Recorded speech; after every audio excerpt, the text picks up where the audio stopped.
Here you go. Are you going to start again? I think she's starting what? The second one. Is she starting? Yeah. Every time. Are we going to have this, really? Should we have it now? I think we're going to be interrupted, yeah. Okay, 30 minutes.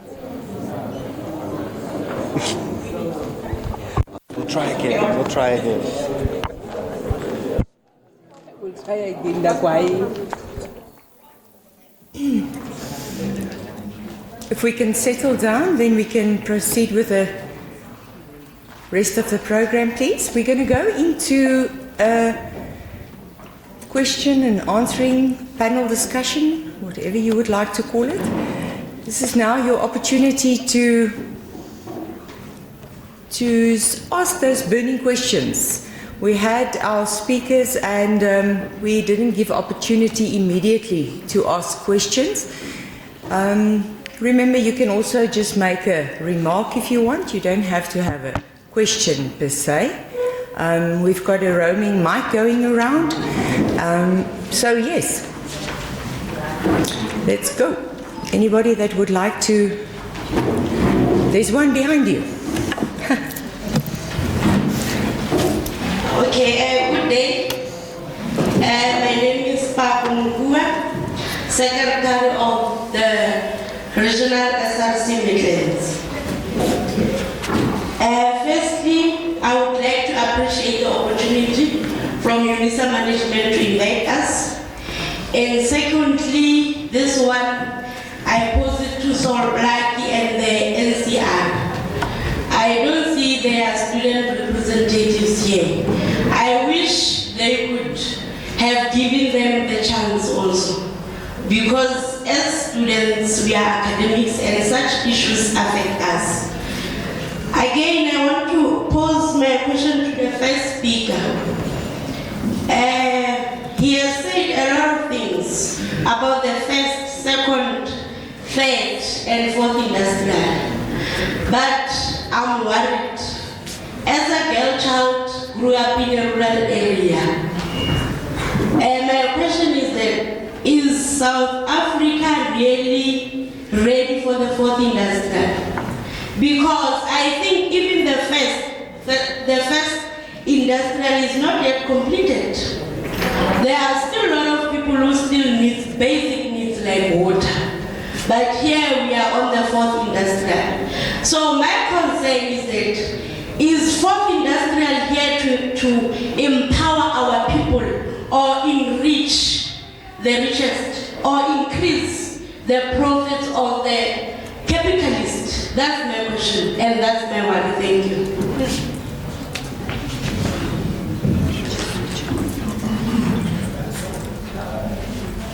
Thank you very much for your question. It's a question which I'm going to answer with the speaker who spoke before. The 4IR, it's here now because when you talk about the first has already passed and Africa wasn't there. Then the second one also passed, Africa was not there. The third one also passed, Africa was not there. As Dr. James spoke, what we need to do is to engage constructively with the community. Of course, there are quite a lot of issues. Even when I came into Northern Cape, I'm not an African-speaking person, but what is needed is how will I be able to speak to an African-speaking person or the Khoisan? What we need to do is to reach out into the community, create our own database, so that maybe as a peasant people, we can develop something whereby when I speak, it interprets to you in Khoisan, and when you speak, it interprets to me in English. In that way, we are going to see the 4IR coming into fruition. Talking about the rural areas, this is what we are doing actually. As UNISA, we have told ourselves to say, we are not going to let the rules go by. But even in my subject which I teach, I tell my students to go out there when they normally do mini projects, to go out there and find out what are the needs of the rural people or the community schools. And they have to design a project around that and come and present to me. So basically, I've changed the way my community engagement is. I also involve students into that community engagement. So talking about 4IR is we need to look at what are the solutions for Africa when we are in this 4IR. But if we are to depend on Europe, then we are not going to do anything at all. There are quite a lot of things which we can do for the rural people, the people in Zambia, Zimbabwe, Botswana, Malawi. There are quite a lot of things using 4IR. 4IR is not just putting up ATMs or driverless cars, but is to actually engage with your community and also the political leadership. Thank you very much.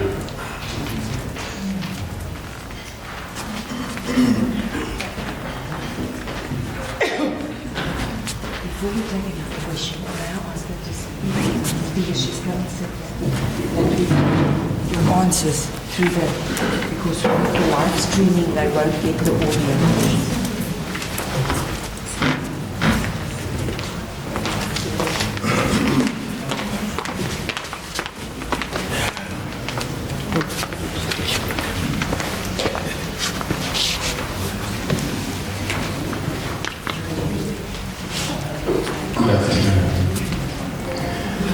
My name is Jerry. I am from the Office of the Premier.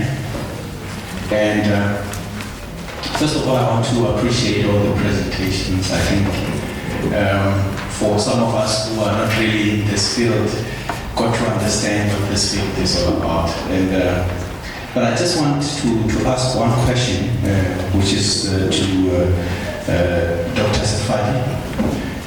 Your presentation highlights the Northern Cape as a hub for renewable energy, and of course everybody talks about that. But if you look at the hub, currently I don't think we really qualify to be called the hub, because there's a lot of jobs that have been created out of this hub. If jobs are created, then these jobs do not really land, in the hands of the people who are in this particular province. You have spoken at length about what we can generate in terms of financial benefits out of the renewable energy, but little was said about the disposal of these things that are used to get this, the electricity. For instance, we know that there's PVs and all the other things that you've mentioned. They are not infinite. They cannot be used until forever, even though the elements and the suns can be used forever. So my question is, can't we derive some kind of revenue out of the disposal of these? I'm asking this because I know for a fact that the Western Cape has been commissioned as one of the provinces where they can safely dispose this thing. Is there no market for the disposal of these in the harbor? Thank you very much.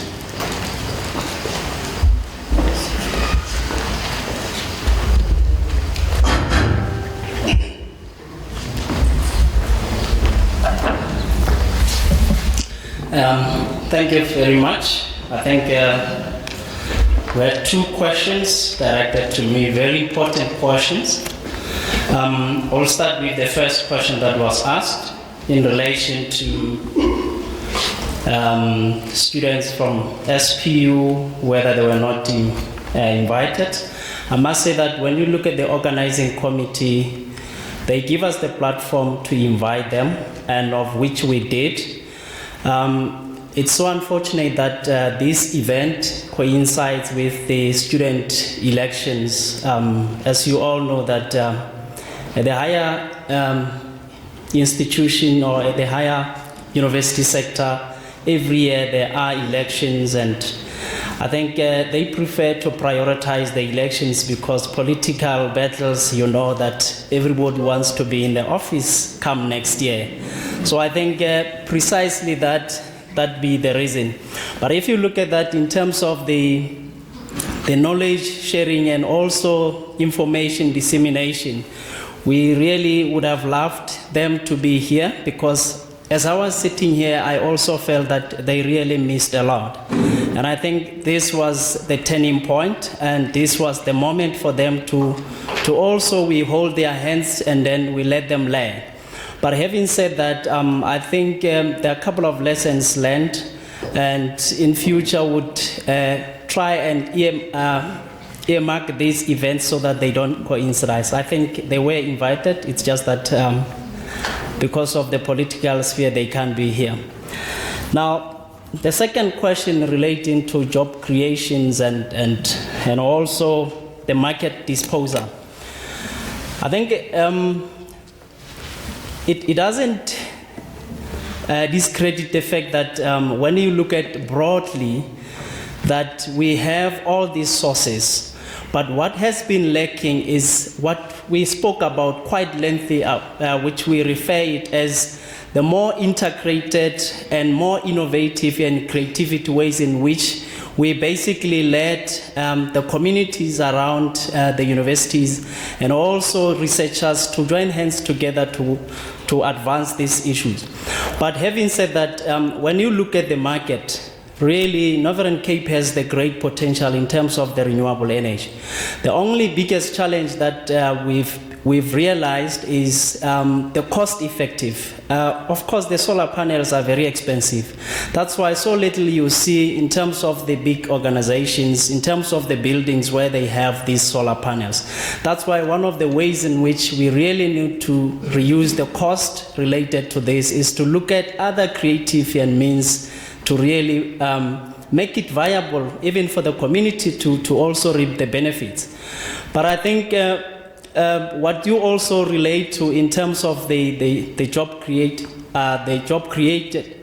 creation is the fact that most of the companies that comes and then basically carry out these jobs are not originally or locally from here. Yes, you would find very few local companies, but most of the companies, simply because of the skills needed to execute this kind of jobs, are very limited. So I think those are some of the contributing factors that, in as much as we would want local companies to benefit, but it becomes a limiting factor in terms of the skills. So I think going forward, the more integrated way to really look at this will help us and then go forward in a very meaningful way. So I think those are the two questions that I'm not sure if I got them right, but I think it really makes a clearing call to say we need to rethink, reconsider, and relook at ways in which we can do things in a very integrated way. As I was saying, if you look at also the idea when the government introduced the universities and TVET colleges in Northern Cape, one of the things was to revive the economy in Northern Cape. Now, maybe the question that we also need to expand more is, have we done that? But I think the answer to that is we are slowly getting into that. We are not yet at that level. So slowly, and if you think of all the TVET colleges, you think of the university that is just 5 years old, so there's still a lot to be done. There is a lot ahead of us, but I think those are some of the things that we need to look at going forward. Thank you.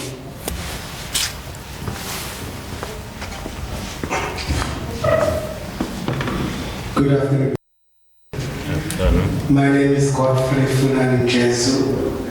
I am a resident in Upington. I work for the Department of Social Development. I am a manager for community development. It's quite good presentations for this afternoon that I've heard. I don't know where to start. Please, I hope I'm going to capture them right. The first one, Dr. JS, I saw one of the brochures said you are commonly known as JS,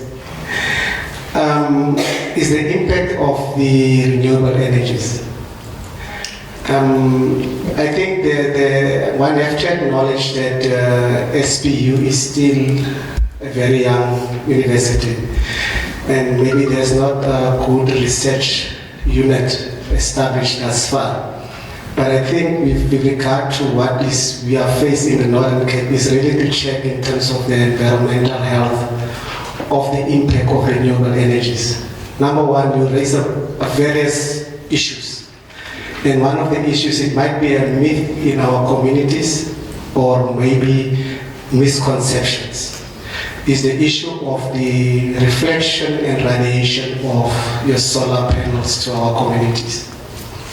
So maybe one will also have to check in terms of how does that impact in terms of our environment.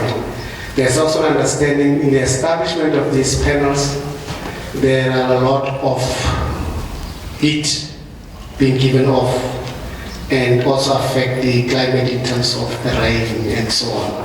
So my point is that really maybe SBU must engage their community activity in terms of finding a thorough research as to allay fears of community members in terms of the setup in the development. The other one, which I think is more relevant to Dr. James, is the issue of engaging communities. For me, for all of us sitting here, IR is a very buzzword. And for us in the community of Upington, what is the way forward? You've done this presentation, wonderful, good. What is the way? What then? What must we do? How does the TVET embark on a process as to involving this process and to make our communities acquainted in terms of this password? And how could we make ourselves ready in terms of our households, in terms of our communities, that ownership, what can we do? And I think that is the space and the platform that one as a community member will see starting to erupt in terms of discussions. Hence, if this discussion is over, what is the next phase in terms of taking it further? Is it now waiting again for the next year for us to have another phase with SPU? What is the engagement? I want to know as a community member we are sitting as to what can we do to get involved in order to make sure that we get the information ready out there for our communities. And also one aspect that you highlighted very well is the issue of this process, creating another elitist in our community. Are we creating another level of people that will benefit out of this process? Surely there will be people benefiting out of this fourth industrial revolution, whatever means we are going to say. Even the way information is circulated, it shows you there is an element of people that we are going to benefit out of the whole process. And us as communities, where are we? How could we take ownership on a very small scale? Thank you very much.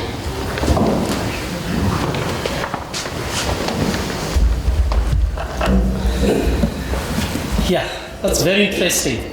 I think when we look at the impact of the solar panels themselves, and we link it with how we really take cognizance of how we deal with the waste. And I said in the presentation, the way in which the nuclear waste it is, which is the dangerous one, it's very different compared to the solar panels themselves.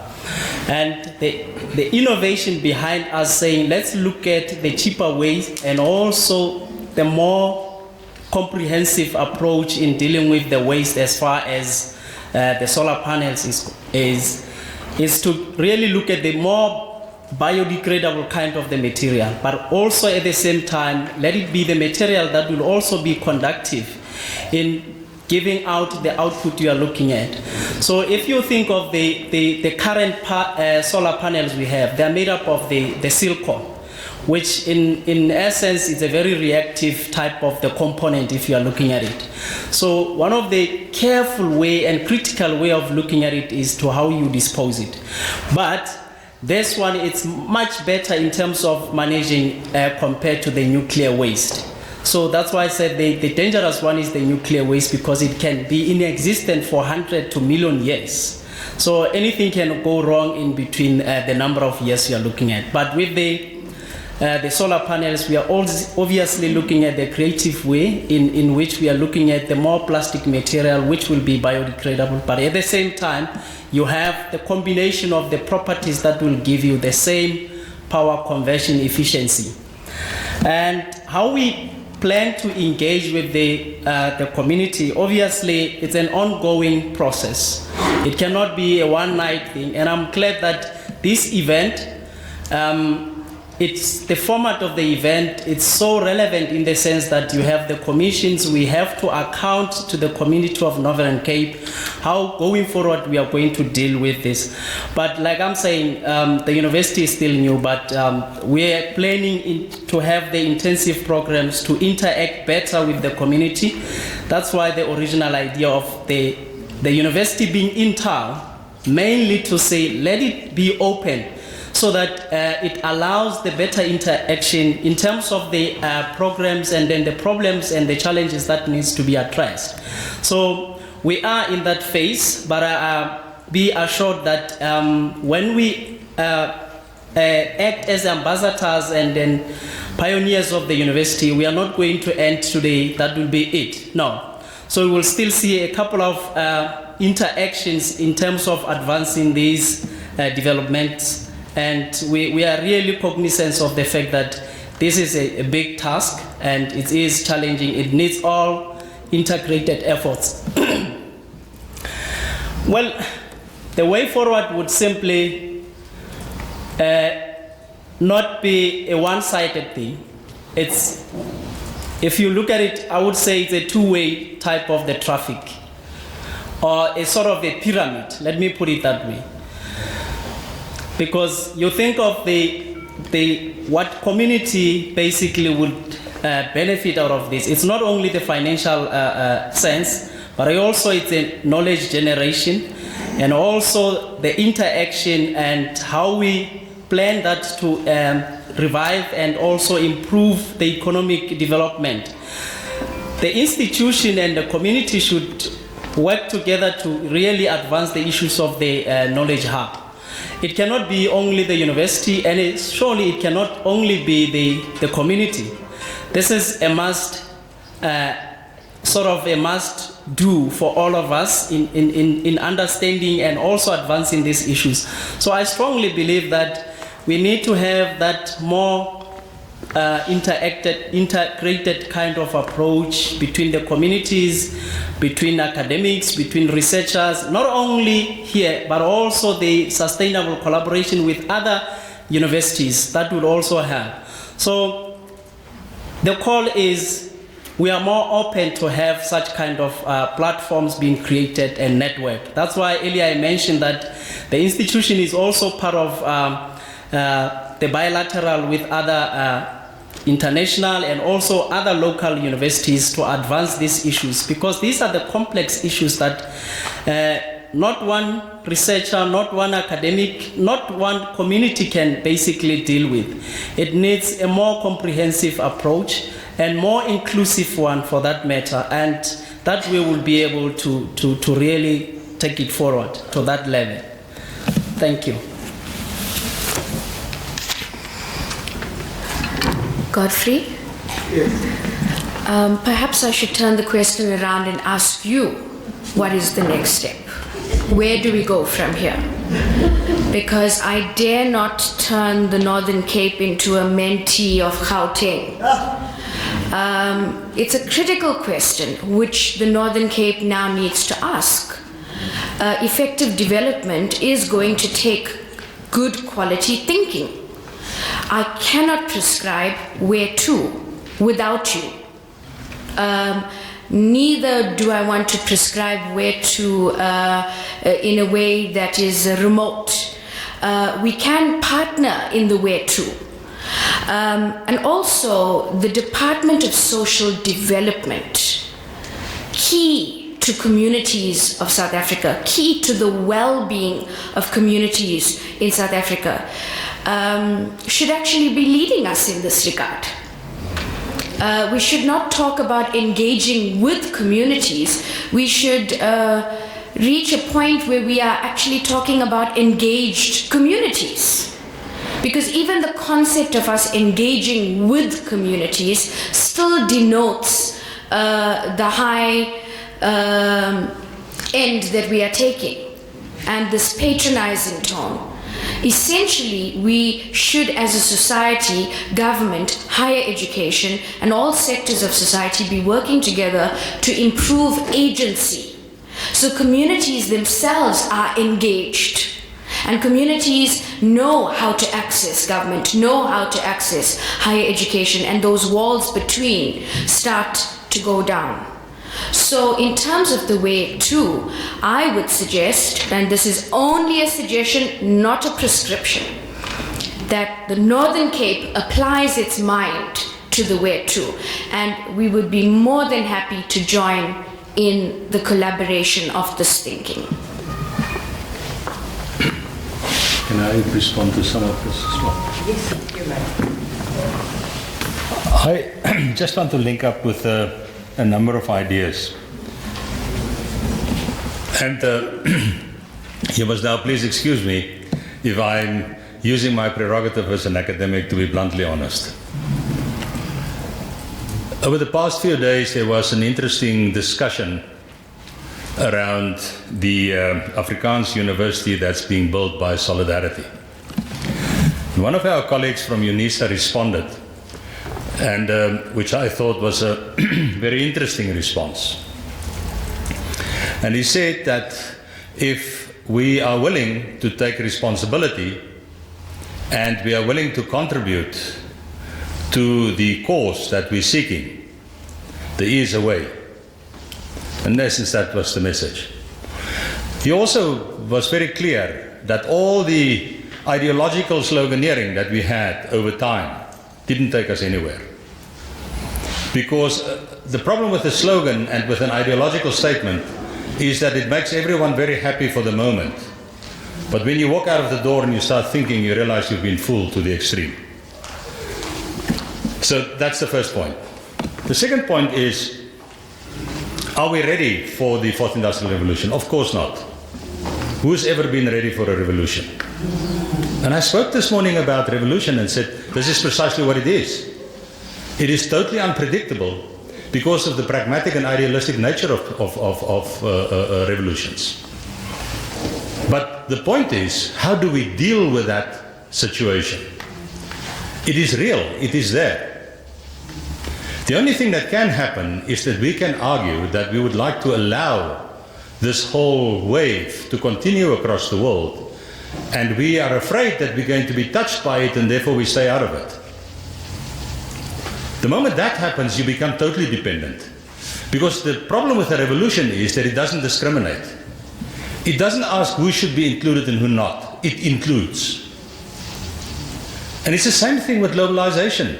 And it's the same thing now with the fourth industrial revolution. Did the first industrial revolution deliver everything it could? Of course not. Did it create potential? Of course. Did it have an impact? Of course. It changed societies. Did all societies benefit in the same way? No. Why not? Because societies had different sets of resources and they approached it in different ways. So for me, the fourth industrial revolution will impact us. And it's already impacting us. And I said this morning that the risk is that we may see greater inequality because people with resources may move faster. But that doesn't mean that we cannot move. That doesn't mean that we cannot look at the opportunity and start to capitalize on some of the visible low-hanging fruit if you then want to start there. So who should do that? There's only one actor that can take responsibility for development, because, as was rightfully said earlier, all other efforts by trying to induce development into societies is patronizing people, and for that reason it doesn't work. But what we can do is, we can go into the opportunity. We can ask how far can we stretch ourselves. We can ask ourselves what is the development route that we see that we would like to take and that we're willing to sacrifice to. And we can say, you know, what are the milestones that we would like to work towards. Personally, I think it is a wrong question to take this approach of something will hit us and will it again, you know, just determine who we are. I think it's a wrong question. The question is, who are we and what is it that we want to have, and how are we going to use this new development to promote our own welfare and well-being. I think it is time that, and people can point fingers, they can say what they want to, but I've never seen in the world anywhere where development happened where the local society did not come to the point where they say, we want to, we are going to, and then they start to utilize opportunity. So maybe we should just turn around, and I agree with your question, that what is it that we're going to do? What's the next step? The next step in my mind is that the local government must take responsibility. I would have loved to hear more the voice of the local government today. To facilitate an opportunity for people to engage, to bring whoever they would like to have in this engagement, and to have a standing project, call it a project or an initiative running, agreed around what we're going to do in this process of change. How are we going to drive this energy thing? What are we going to do with water here? What are we going to do with agriculture? What are we going to do with local people? I don't buy this thing of our people do not have the skills.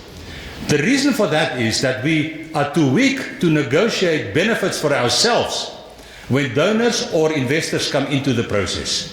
We're so happy that someone wants to invest something, we accept everything they say.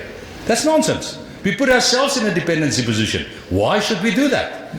Say to an investor, you can go if you don't want to also accommodate who I am. And rather go without it, because you're going to become dependent anyway. So, just a few harder notes on this. We can keep on dancing around the point to say, oh, we must talk to this and we must talk to this. Nonsense.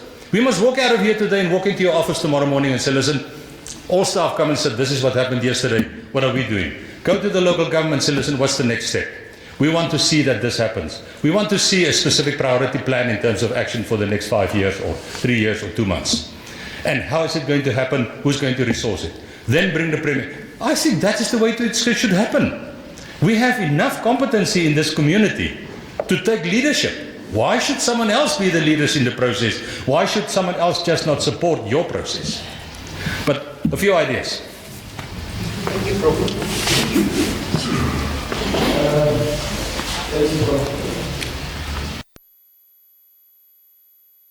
My name is Thompson. I'm from the company called Fundi. I just wanted to go in the same line of thinking of what you were saying with an engaged community.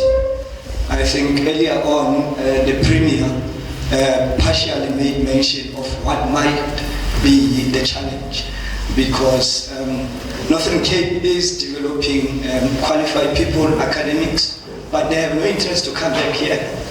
And even the government itself does not have strategies and mechanisms in place to make sure that they do come back.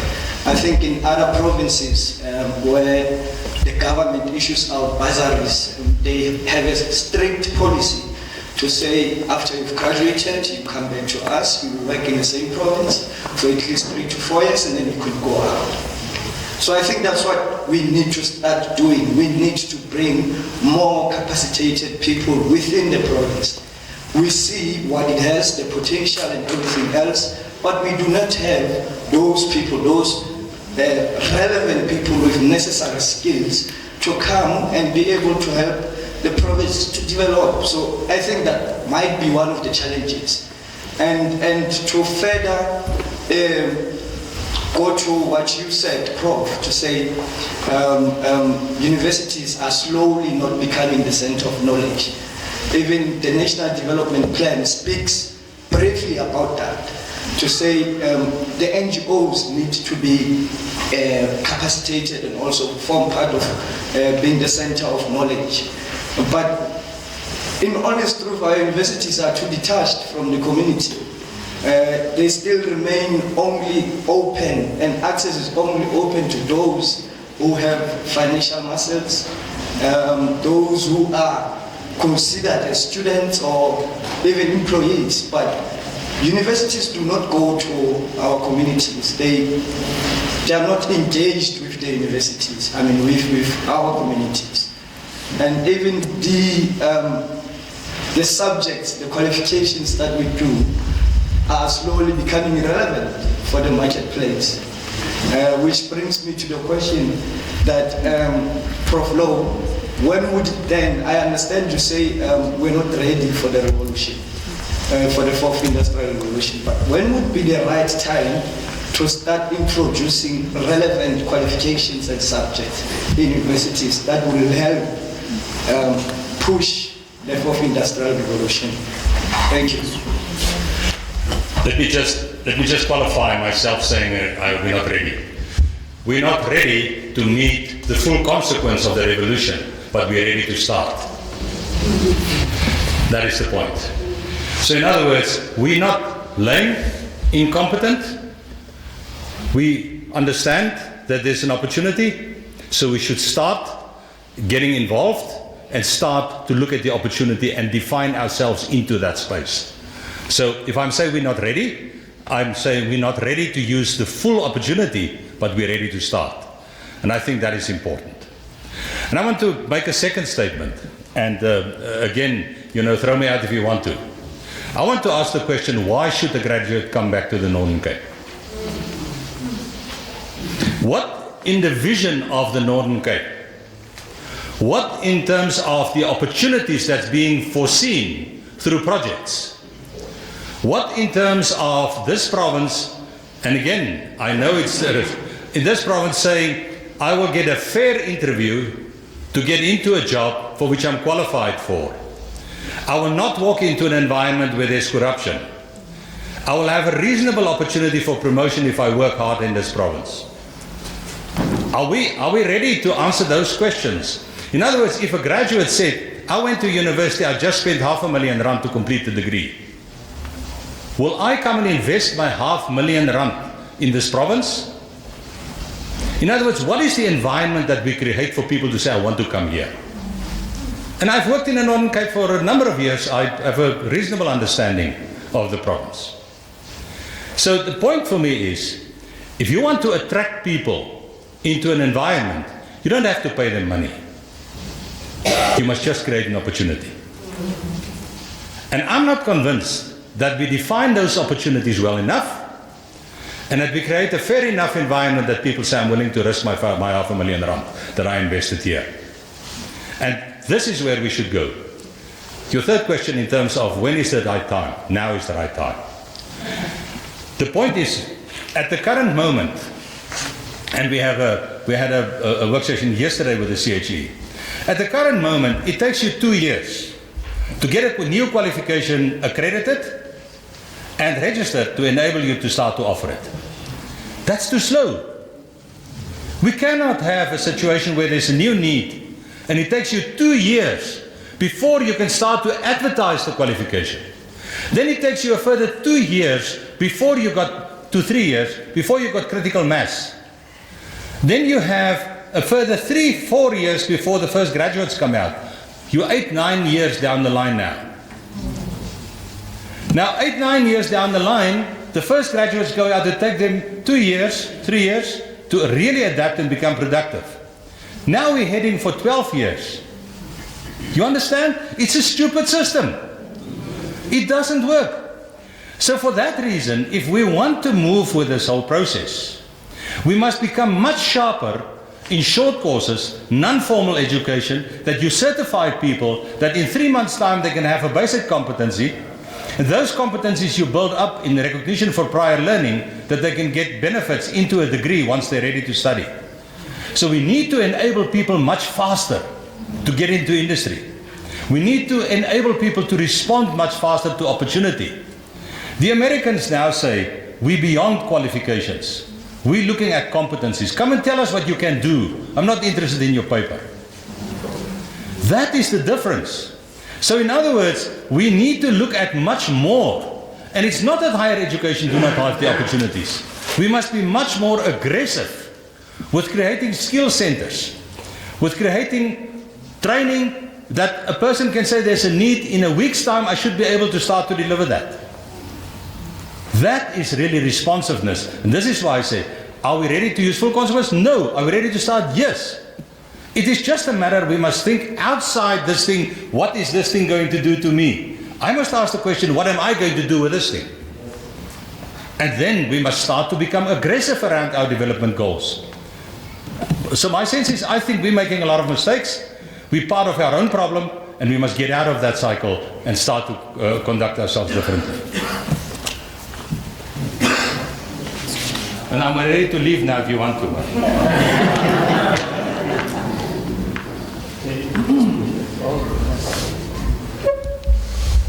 Oh, thank you for the opportunity. My name is Tulani Zangele.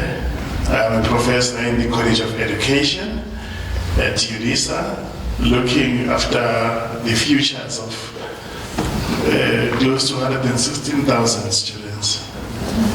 So as I'm sitting here, I'm always concerned that we don't just sit and talk and talk and talk. This is around what Dr. James said, because we come from the same institution, then go back and do nothing. We spoke, okay, coincidentally, I'm grateful that we are in the only province in the country where the Premier is able to walk in here without blue lights.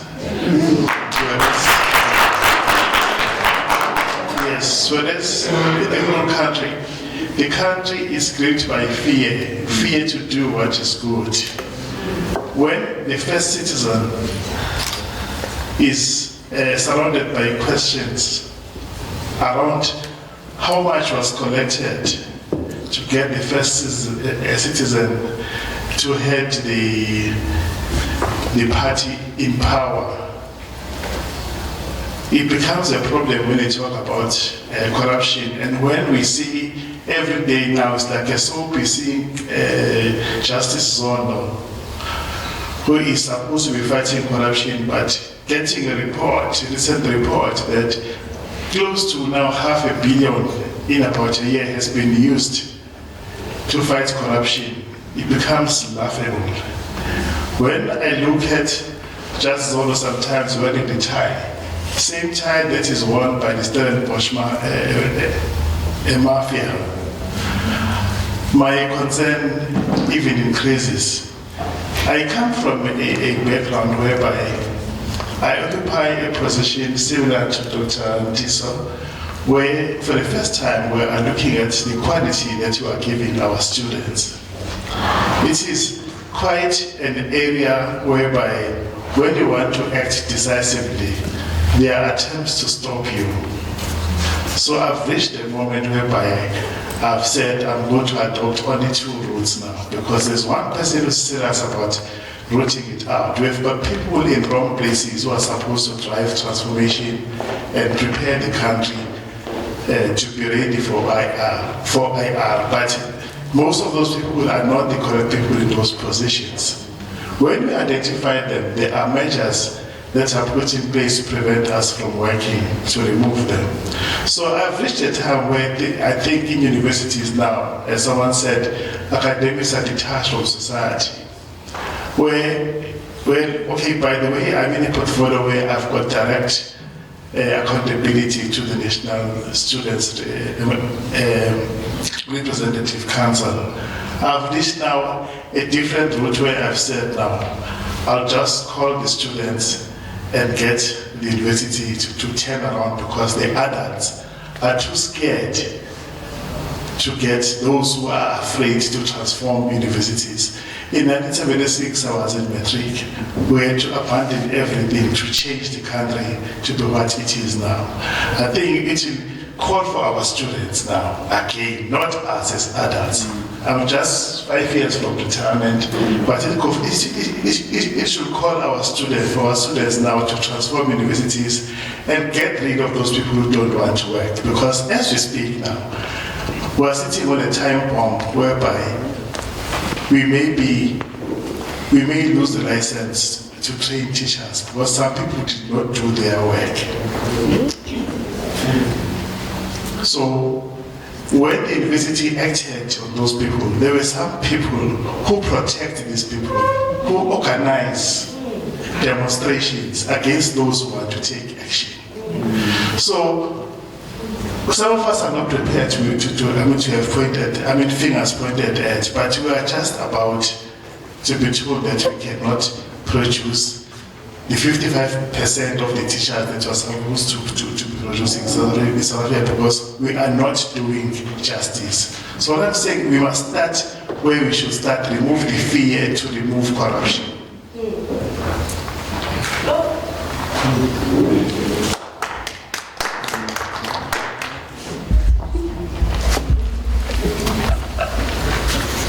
Thank you so much. I think that last was more remark than a question. Any other question? We're going to take one last question, then we really need to wrap up and go over to our commissions. Mr. Magam. Okay, thank you so much for this opportunity. I'd like to appreciate and thank all our presenters. Really, if I was rating them, I was just going to give them with performance management and all 5 over 5. Really, I'm so impressed. Can I at least go back to Dr. Saif Ali? I heard you talking about the issue of renewable energy. It interested me a lot because we know that we are in the stage of disaster in South Africa. I was listening recently that electricity that we don't have must go to Tanzania for 6 months. I don't know where we're going to take. In fact, we're in the state of disarray.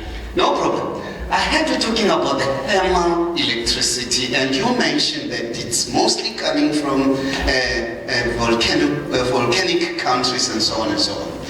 Just want to find out from you whether from the hot springs that we are having, which are the results of intrusive volcanic system, can't we really generate something out of it? We are looking for only erupted ones and not intrusive one, because you can go to Venda, there is a place called Mpepu. I was so shocked to realize water just, steam from the water during the night, winter, and you will go to Vela Vela. I'm thinking about, when we look about those results of intrusive volcanic system, can't we develop something out of them? Thank you.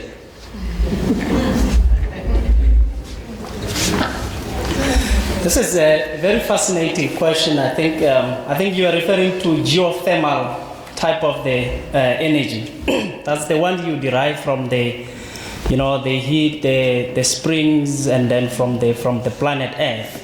So, because of the massive budgeting that we need to do into this, we seem not to really do well. But if you look at Limpopo, like you mentioned, you look at Northern Cape, we should be, because the existence of those hot springs, and then even if we don't have these massive volcanoes, but we can still get something out of that as part of the renewable energy.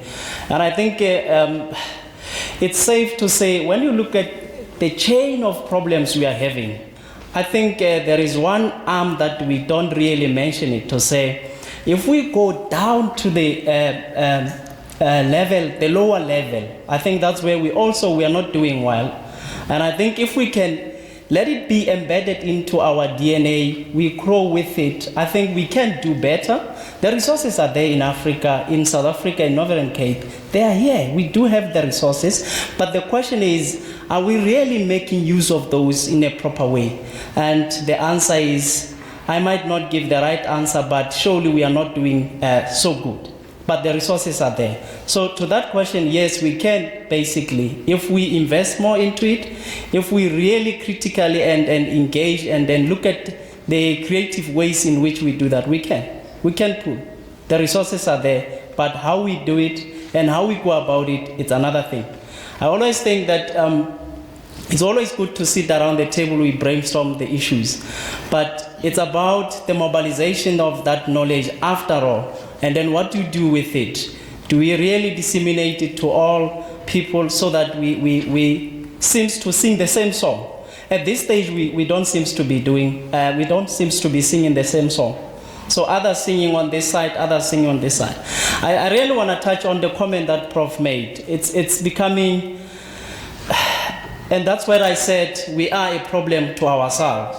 Because when you look at if there is a particular corruption, and then we go and mobilize ourselves and then we say, no, let's protect this individual, knowing that really justice has to take place. And then I think we are also a problem to ourselves.